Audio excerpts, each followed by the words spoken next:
a sequência, nosso estudo, Hebreus capítulo 4, a partir do versículo 14, tá? E aí nós vamos pegar do 5, capítulo 5, até o 10, é o nosso estudo hoje, amém? Alguém pegou a referência aí? Hebreus, dando sequência ao nosso estudo, Hebreus capítulo 4, dá continuidade a partir do versículo 14. 14 em diante. Vamos dar mais um tempinho aí. Bom dia, paz. Daniel Trindade.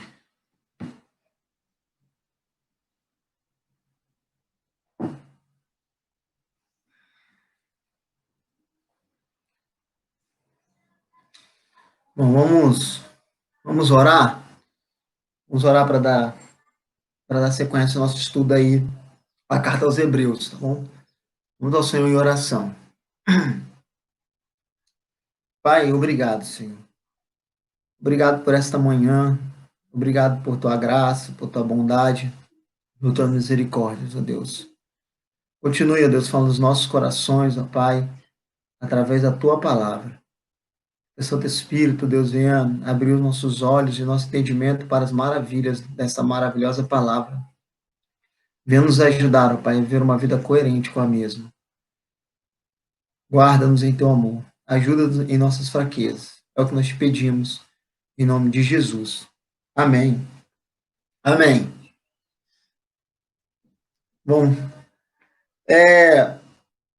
semana passada, né, no domingo anterior, nós falamos, né, de Hebreus capítulo 3 e o capítulo 4. No capítulo 4 nós fomos até o versículo 13. E aí nós tratamos, nós olhamos o Antigo Testamento com duas óticas aqui, né? Com dois pontos de vista, podemos colocar.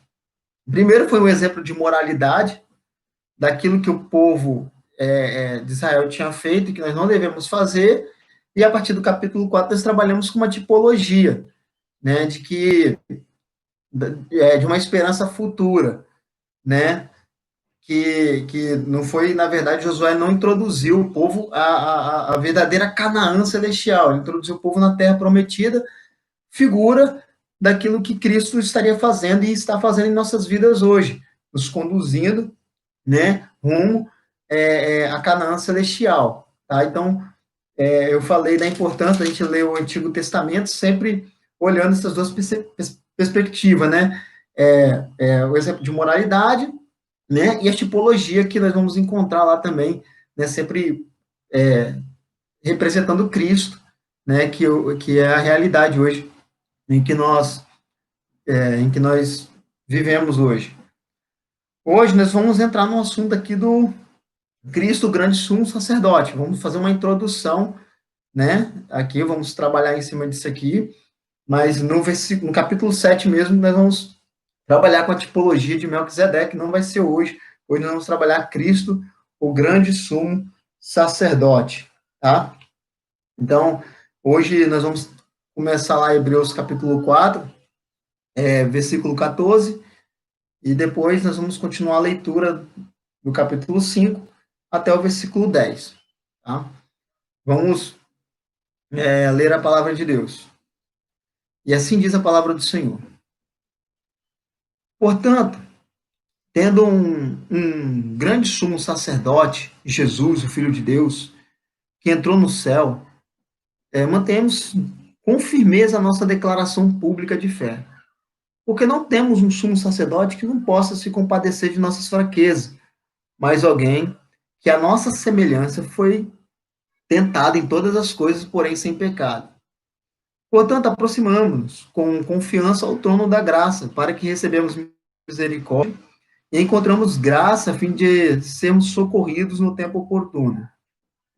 Pois todo sumo sacerdote é designado dentre os homens em favor dos quais é constituído nas coisas relativas a Deus, para que apresente oferta e sacrifício pelo pecado.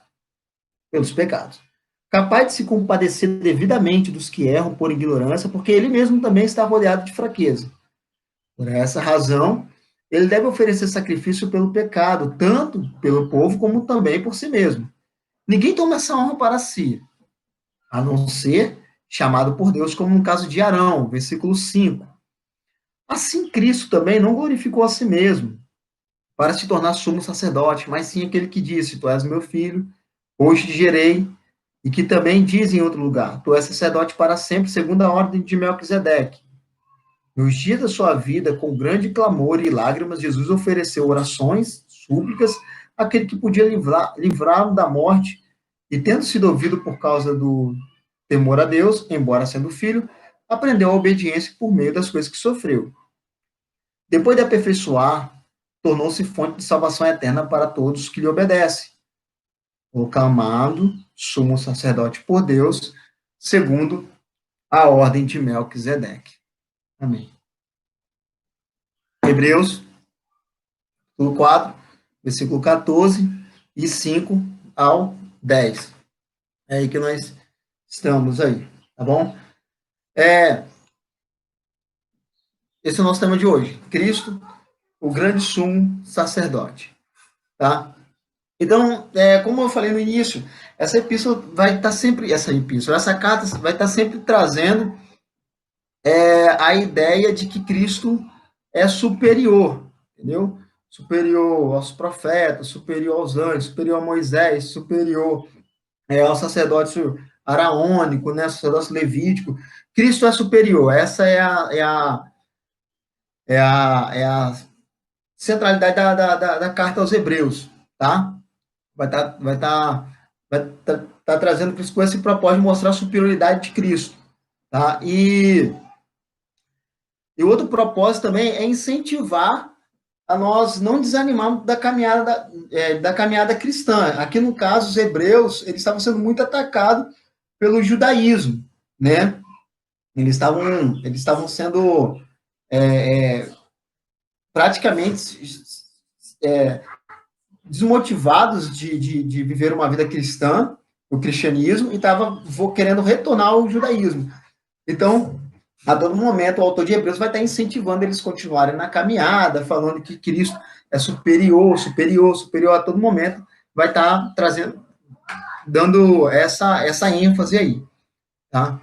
E hoje aqui vai estar falando do grande sumo sacerdote, Jesus, Filho de Deus. Não está falando da superioridade de Cristo sobre o sacerdócio araônico aí, tá? Então, vamos lá. É um ótimo comentário Hebreus, a carta aos Hebreus é um ótimo comentário do Antigo Testamento. Aí você lê Hebreus, que é um ótimo comentário. Então, ele vai estar fazendo várias referências, né, várias alusões, sempre ao Antigo Testamento, tá? E aqui, mais uma vez, ele vai fazer isso, tá bom? Então, o autor da lição diz o seguinte: em Levítico, a lei exigia que o sumo sacerdote fosse sem defeito físico. Levítico 21, 16 a 24. Tá? O cristão tem o grande sumo sacerdote, alguém que é grande em si mesmo, maior que Arão, todos os outros sacerdotes. Sua grandeza é observada no fato de que ele penetrou no céu. Então, aqui, em Levítico 21, 16 ao 24, a lei está exigindo ali que todo sacerdote fosse sem defeito. Aqui tem mais uma tipologia, entendeu? Ou seja, para você fazer o serviço sacerdotal, né, além de ser da descendência ali da tribo de Levi, descendência de Arão ali, você não deveria ter defeito nenhum.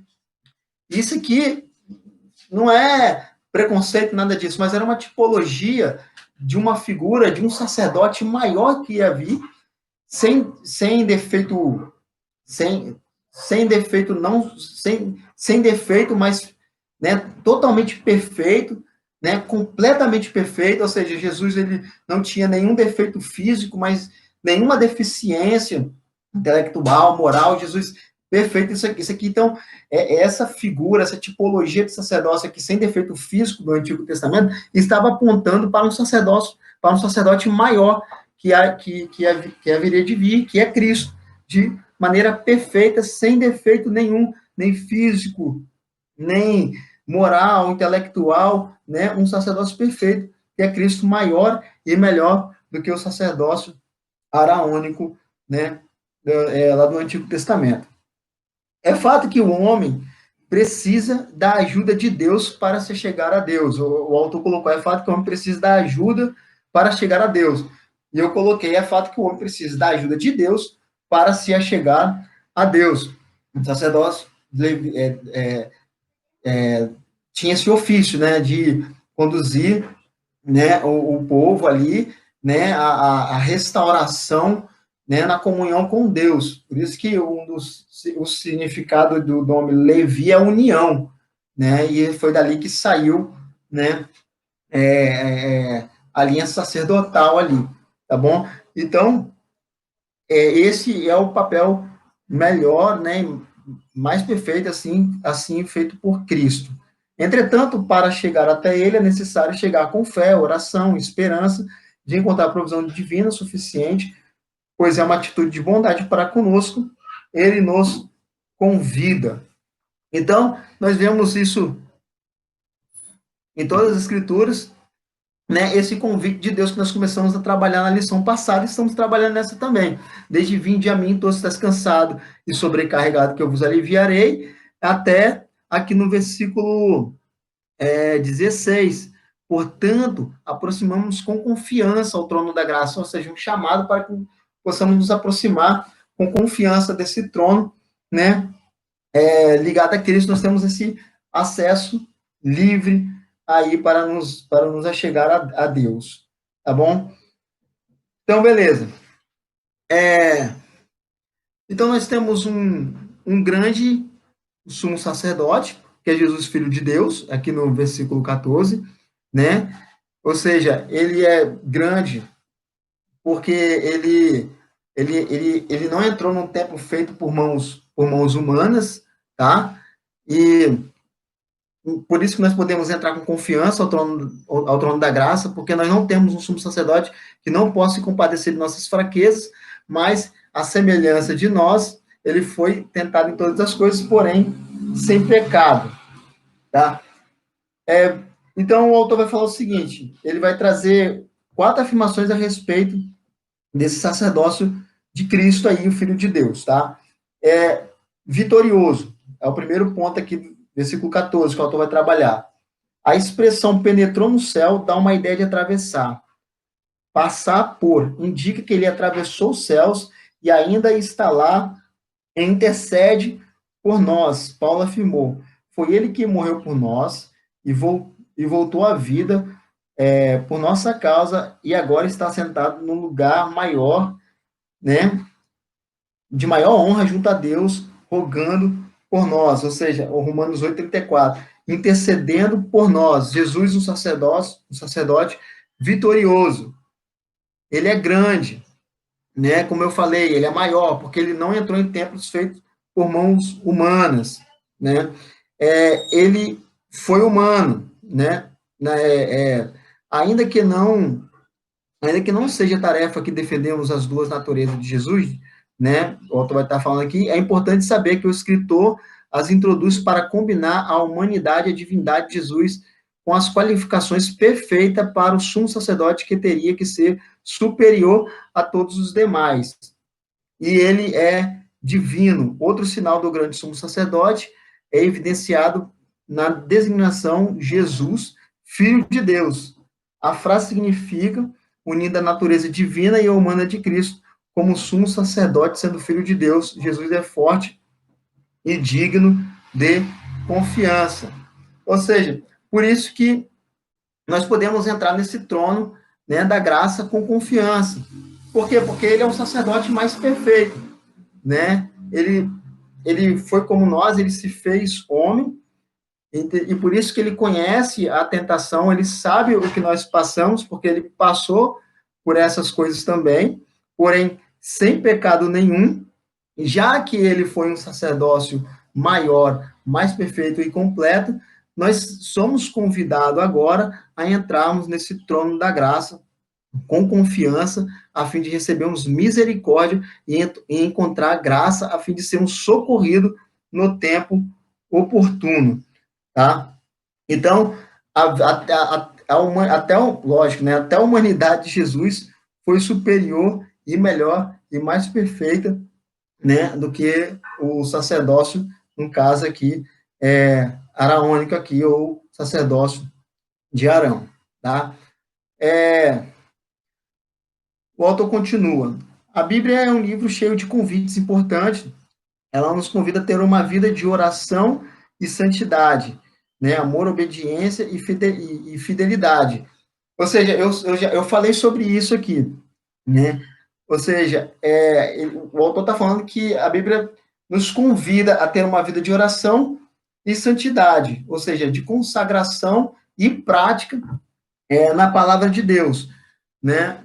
Eu já destaquei que são duas coisas diferentes, né? Nós temos que tanto nos consagrar a Deus, que é um momento de oração, de leitura, né? Um momento de intimidade com Deus, mas não adianta nada se você tem esse momento e você não vive isso, porque a santidade ela é totalmente prática, entendeu? Santidade é totalmente prática, não confunda que santidade é só você, no sentido só de você viver uma vida de oração e leitura, mas quando você vai para a prática, você vive como se nunca tivesse lido nem orado, entendeu? Então, elas é um barco de dois remos, né? Tem a vida de consagração, de leitura, de oração, mas a santidade, né? Ela vai se dar por meio de obras, apesar nós sermos justificados pela fé, né? Somos justificados pela fé, né? A santidade é por obras, entendeu? Não tem como você se santificar,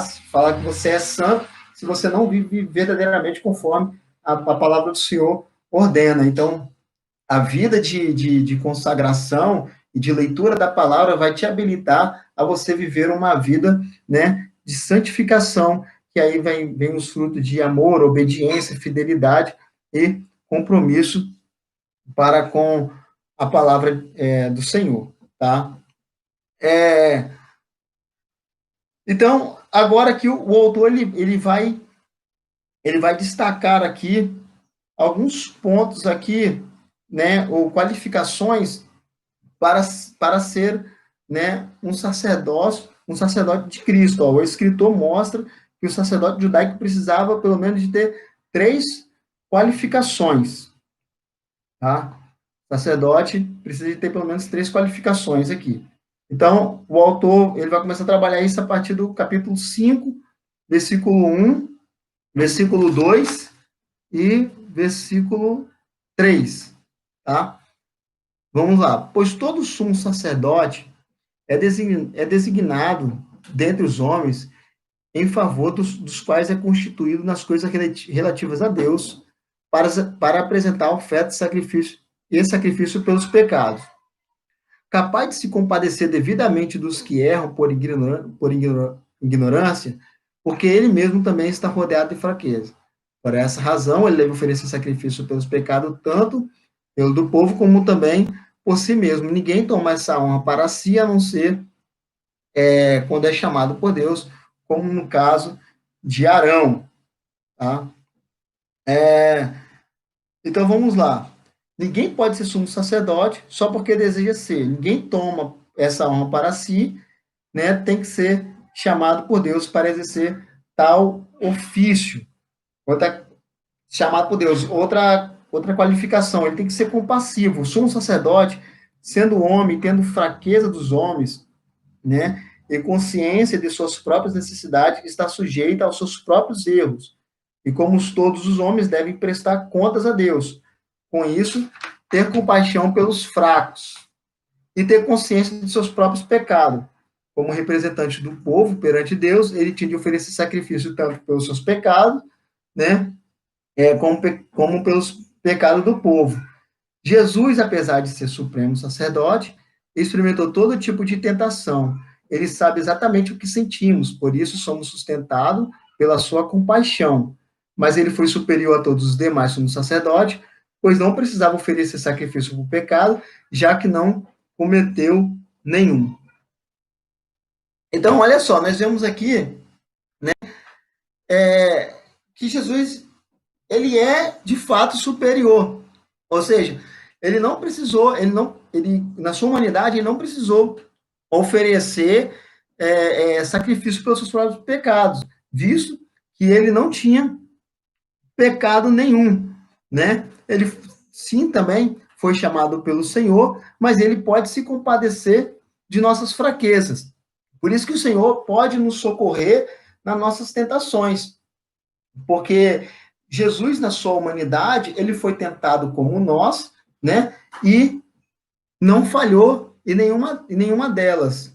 Eu acho que o que mais pode ilustrar e apresentar isso é o texto de Mateus, capítulo 4, de 1 a 11, que vai falar ali da tentação, né? Da tentação de Jesus ali no deserto ali por Satanás, né? Jesus foi tentado à nossa semelhança, né? Ou seja, é o que chama ali da tríplice tentação, da tríplice tentação de Jesus, né?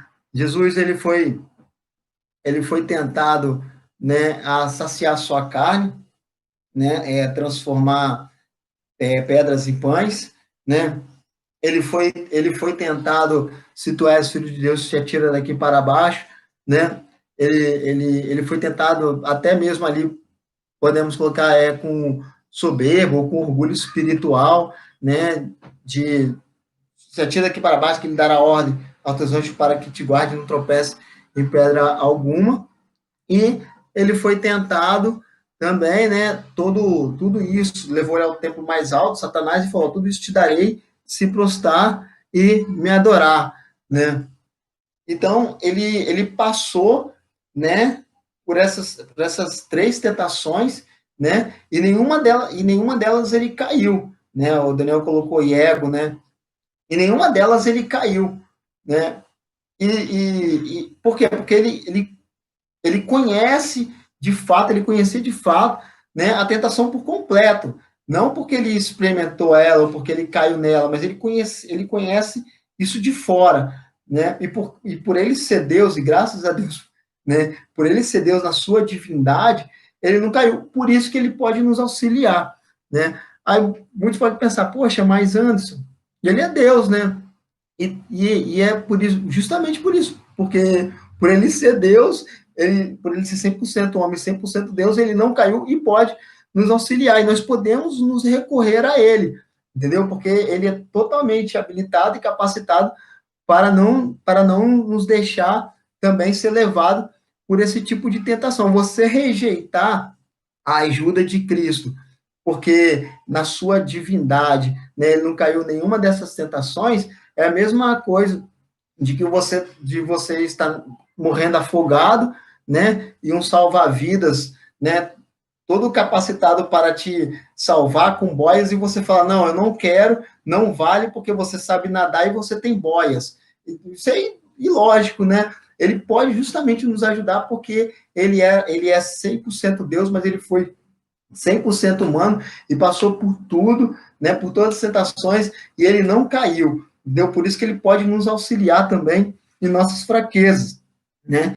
E ele é compassivo, né? Ele é compassivo não como os sacerdotes araônicos que eles eram, porque eles tinham que fazer propiciação pelos seus próprios pecados e pelo pecado do povo. Mas Jesus, ele é porque ele conhece as nossas fraquezas, entendeu? Ele viveu em nossa carne, ele conhece nossas fraquezas, conhece nossas limitações e também ele é, por isso que também ele é compassivo. E ele também foi chamado por Deus, né? Ele foi gerado por Deus, né? Ele foi chamado por Deus para exercer o tal ofício com louvor, né? Para a glória de Deus. Então Jesus ele passou por esse teste, ele foi aprovado nesse teste, por isso que ele pode nos socorrer e é por essa causa que nós podemos entrar no trono da graça com confiança, entendeu? E recebemos graça e misericórdia em tempo oportuno, porque nós estamos na mão desse grande Salvador, tá? Então, o sacerdócio de Cristo, ele é superior ao sacerdote de Arão, justamente porque ele foi melhor, maior e mais perfeito, tá? É, Outro ponto aqui, submisso, tá? Então, estão de acordo aí? Estão pegando? Posso dar continuidade aqui?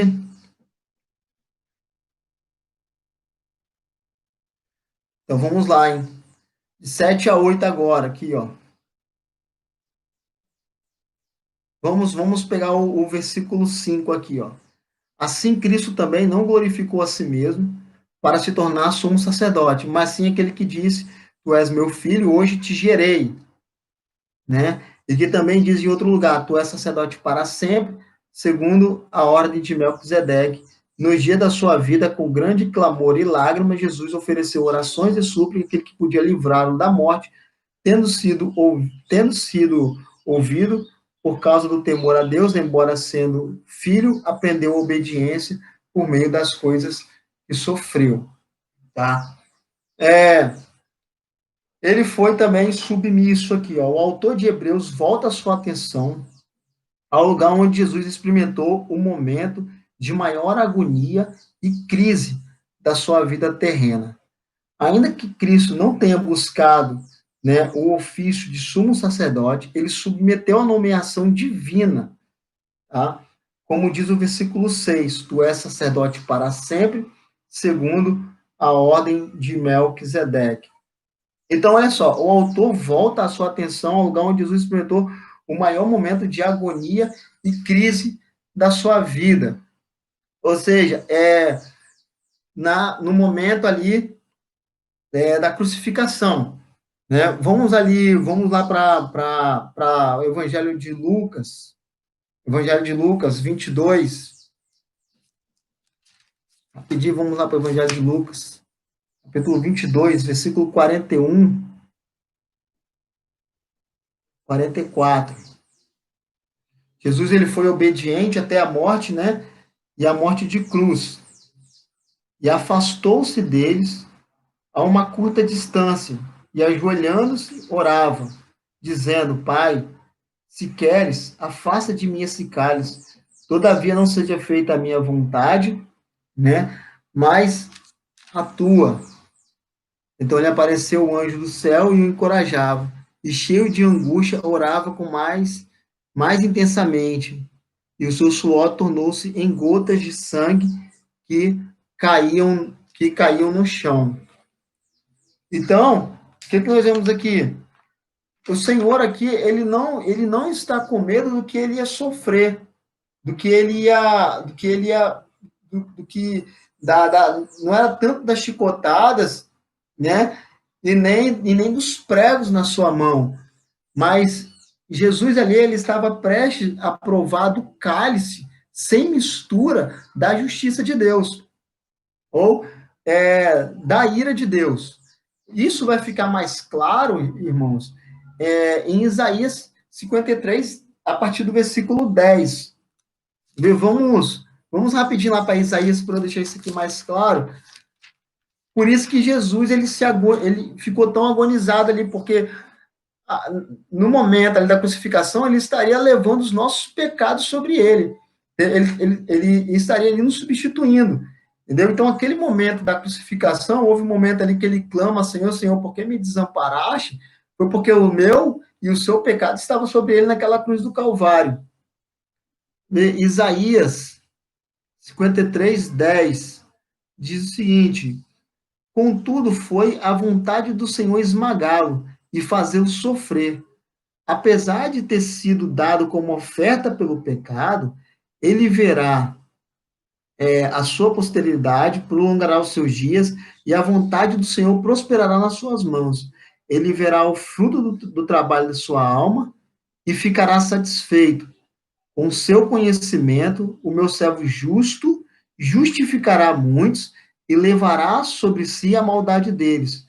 Por isso, eu lhe darei uma porção com os grandes, ele repartirá os despojos com os poderosos, porque derramou a sua vida até a morte e foi contado como transgressores. Mas ele levou sobre si o pecado de muitos e intercedeu por nós, os transgressores. Ou seja, vocês sabem que o Senhor ele foi crucificado, né, junto com dois transgressores, né? Um ladrão à sua esquerda e outro à sua direita, porque ele foi contado como um transgressor também. Ou seja, Jesus nos substituiu naquela cruz ali. Toda a condenação que estava para vir sobre nossas vidas caiu sobre Cristo. E essa foi uma das maiores agonias da crucificação. Foi ele ter tomado esse cálice, né, da justiça de Deus, que não era para ele. Né? O interessante de que eu já tinha falado sobre propiciação é que o próprio Deus, ele envia o sacrifício, ou seja, ele envia Jesus para nos tornar propício a ele. Ou seja, Deus envia Jesus Cristo, né, para nos reconciliar consigo mesmo. Entendeu? A gente vê aí o tamanho amor do Pai. Jesus, ele sabia a todo momento, desde o seu nascimento, o que ele estava esperando no final da sua vida. Entendeu? E ele foi obediente, irmãos, até a morte e a morte de cruz. A questão que chega para nossa reflexão hoje é a gente saber qual dos dois criminosos nós somos. Ou nós somos criminosos, né, da direita ou os criminosos da esquerda. Ou nós somos aquele que no momento da crucificação se arrependeu e ele falou com ele, hoje mesmo estará comigo no paraíso, ou nós somos aquele que zombou da cruz, né, que zombou de Cristo na cruz. Mas nós somos transgressores, entendeu? Nós somos transgressores também. Mas aqueles que confiam em Cristo são justificados. Por quê? Porque naquela cruz, né, Deus, a justiça de Deus foi satisfeita. Por isso que tamanha agonia, né, no caminho para a crucificação, porque Jesus sabia o que estava esperando, né? Quando ele fala, meu Pai, por que me desamparaste? Foi justamente, como diz Gálatas 3,13, porque ele se fez maldição por nós, entendeu? Jesus se fez maldição por nós, para que hoje nós pudéssemos alcançar as bênçãos do crente Abraão, entendeu? Hoje nós somos filhos de Deus pela fé em Cristo Jesus. Então, por isso que o texto está falando aqui, que ele foi, né, submisso, que ele foi obediente até a morte e a morte de cruz, tá? Que eu li agora aqui no versículo 7, né? O autor coloca o seguinte: a triste realidade dos esforços e sofrimento experimentado por Jesus são expostos. Ele participou do drama da humanidade. Quão reais e profundas foram as experiências e sofrimentos de Jesus. Se houve uma ocasião em que Jesus foi rodeado, se houve uma ocasião em que Jesus foi rodeado de fraqueza, isso se deu no Getsemane, justamente porque ele sabia, eu não estou diminuindo os pregos, né, e nem a cruz, mas devemos saber que em Gálatas também 3, em Gálatas 3:13, vai estar falando que maldito é todo aquele que for pendurado no madeiro. Gálatas 3:3, diz o seguinte: Cristo nos resgatou da maldição da lei, tornando-se maldição em nosso lugar, pois está escrito, maldito todo aquele que for pendurado no madeiro. Ou seja, o que eu falei, Cristo se fez maldição por nós. Ele sabia o que estava esperando, por isso que tamanha agonia foi o Getsemane para ele, porque ele sabia que ali, né, o próprio Deus viraria as costas e Deus só provaria do cálice, né, da justiça, sem mistura, que ele tomaria por todos aqueles que depositariam sua confiança nele. Como era intenso o sofrimento, quão urgentes são suas petições, como ele dependia do Pai, e ele orou com fortes lágrimas, né, clamando, se possível, passa de mim esse cálice, todavia, né, seja feito conforme a tua vontade e não a minha. Então, versículo 7. No dia da sua vida, com grande clamor e lágrimas, Jesus ofereceu orações e súplicas que ele podia livrá-lo da morte, tendo sido ouvido por causa do seu temor. Em outras vai estar falando por causa da sua piedade, né? Esse termo aqui diz de obediência, tá? Piedade, obediência, de amor para com Deus, né? E para com a vontade de Deus, que ele orou assim, Senhor, se possível, né, parte de mim esse mas todavia faça a tua vontade, ou seja, ele foi submisso, ele submeteu à vontade do Senhor, ele orou com a segurança de que deixa tudo segundo a vontade de Deus, tá? Ou seja, é o que fala o texto, que ele foi obediente até a morte, e a morte de cruz, e por isso que ele pode se compadecer também de nossas fraquezas, e por isso também nós podemos entrar com confiança ao trono da graça. Embora sendo filho, ele aprendeu a obediência pelas coisas que sofreu, e assim mesmo se humilhou, tornando-se obediente até a morte, e a morte de cruz. Né? Então, o sofrimento. Então, olha só, a vida de Jesus, a sua morte e a sua ressurreição, esse ofício de Cristo, esse trabalho de Cristo, todo esse conjunto que nos justifica diante de Deus. Não é só a sua morte que nos justifica, mas é toda a sua vida. Ele veio cumprindo a lei de Deus, viveu uma vida reta, ele viveu uma vida justa, ele passou por provações, ele passou por tentações, ele foi traído como muitos de nós somos traídos, né, até por amigos, né, ele foi para a crucificação, ele morreu e ele ressuscitou ao terceiro dia. Toda essa vida de Cristo, ela nos justifica diante de Deus, entendeu? Toda a vida de Cristo nos justifica diante de Deus, entendeu? Então, ele sabia desde o início o que esperava no final da sua vida e ele foi obediente até a morte e a morte de cruz. Então, o autor ele vai colocar uma aplicação prática. Ele diz o seguinte: na condição de filho de Deus, quais têm sido as nossas experiências de submissão no que diz a respeito à dependência e reverência, né, e obediência a Deus? Eu coloquei da seguinte forma: na condição de filho de Deus, eu quero que você pense na sua experiência de confiança na obra de Cristo na cruz, né?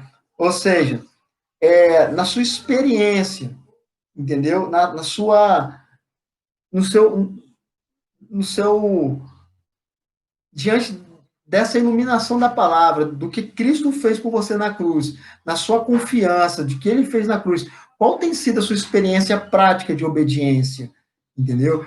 Ou seja, diante de tamanha luz, diante de tudo aquilo que Cristo fez por nós, na maneira que Ele viveu, né? Na maneira que Ele morreu, entendeu? E de que Ele ressuscitou, como isso tem refletido a nossa obediência? Será que nós estamos verdadeiramente levando isso a sério? Deus, será que nós estamos realmente fazendo valer a pena tudo aquilo que Cristo fez por nós, né, naquela cruz do Calvário? Então, isso aqui fica para a nossa reflexão, entendeu? Porque nós temos um sumo sacerdote que é superior, entendeu? E que viveu uma vida justa, totalmente santa, que nos habilita a chegarmos a Deus, ao trono da graça, com confiança, a fim de recebermos graça e misericórdia, né, no momento oportuno, no momento de maior necessidade. 5, versículo 9. Depois de aperfeiçoado, tornou-se fonte de salvação eterna para todos os que lhe obedecem, proclamando sumo sacerdote segundo a ordem de Melquisedeque. Isso aqui nós vamos trabalhar, vai ser melhor trabalhado no capítulo 7, né, que vai estar falando da tipologia lá de Melquisedeque, né, representando, né, a figura de Cristo, né? Ou seja, no versículo 9 aqui, depois de aperfeiçoado, tornou-se fonte de salvação eterna para todos os que lhe obedecem. Ou seja, a evidência de que nós estamos em Cristo é a obediência à sua palavra. Tá? O que mostra que nós vivemos uma vida que glorifica a Deus, né, é a obediência à tua palavra. Entendeu? Ou seja, diante dessa revelação, diante da iluminação que nós estamos recebendo da palavra de Deus, como isso tem impactado as nossas vidas, entendeu? Como que isso tem iluminado, entendeu? A nossa maneira de viver, a nossa maneira de conduzir a nossa vida, entendeu? Então, é justamente essa confiança, entendeu? No perfeito sacerdócio de Cristo, a superioridade de Cristo, entendeu? E essa confiança de coração que nos leva a viver uma vida coerente com a palavra de Deus. Então, essa, né, nós finalizamos aqui, tá? A lição de hoje falando, né, desse superior e grande sacerdócio de Cristo, superior ao sacerdócio araônico, superior, melhor e maior, em que nós podemos descansar e confiar, e por isso nós podemos entrar ao trono da graça, entendeu? Sempre que,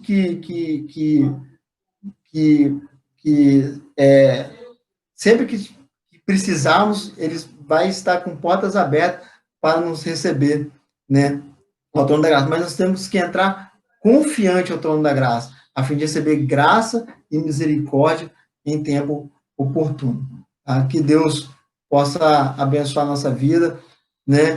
Que possamos confiar mais e mais em Cristo, em que nossa vida venha de fato, né, refletir essa santidade, essa glória de Deus, né, para todos aqueles que estão ao nosso redor, para a glória de Deus. Amém? Alguma dúvida? Alguma dúvida aí? Acho que foi bem simples, né? A lição foi simples, foi clara. Se tiver alguma dúvida, coloca aí, vou dar um tempinho para a gente orar e finalizar aí a lição de hoje aí. O tema foi o sacerdócio de Cristo. A superioridade do sacerdócio de Cristo sobre o sacerdócio de Arão. Amém? Vamos orar? Vamos ao Senhor em oração, então. Pai, nós te louvamos e te agradecemos, ó Deus, pelo teu grande amor. Obrigado, Senhor, porque, Senhor Deus, com teu grande amor enviou Jesus Cristo a viver uma vida justa e a morrer, ó Deus, e a ressuscitar ao terceiro dia para que hoje nós pudéssemos ter acesso, ó Pai, ao trono da graça, a fim, ó Deus, de recebermos graça e misericórdia em tempo oportuno, Pai. Obrigado, Senhor, porque nós podemos confiar nele, ó Pai, porque a nossa semelhança, Deus, ele passou, Deus, a mesma coisa que nós passamos, mas em tudo sem pecado, Deus. Ele pode nos socorrer em nossas fraquezas. Que o Senhor tome a vida de cada um dos meus irmãos, a minha vida em tuas mãos. Que o Senhor continue nos sustentando em tua graça. Nós te agradecemos e te louvamos pelo teu grande amor. É o que nós te pedimos em nome de Jesus. Amém. Mas à noite o pastor Cardoso vai estar trazendo a palavra, tá, aos nossos corações, tá? E que Deus assim nos abençoe e nos sustente na tua graça. Fique na paz, Deus abençoe.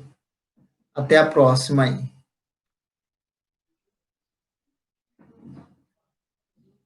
Isso.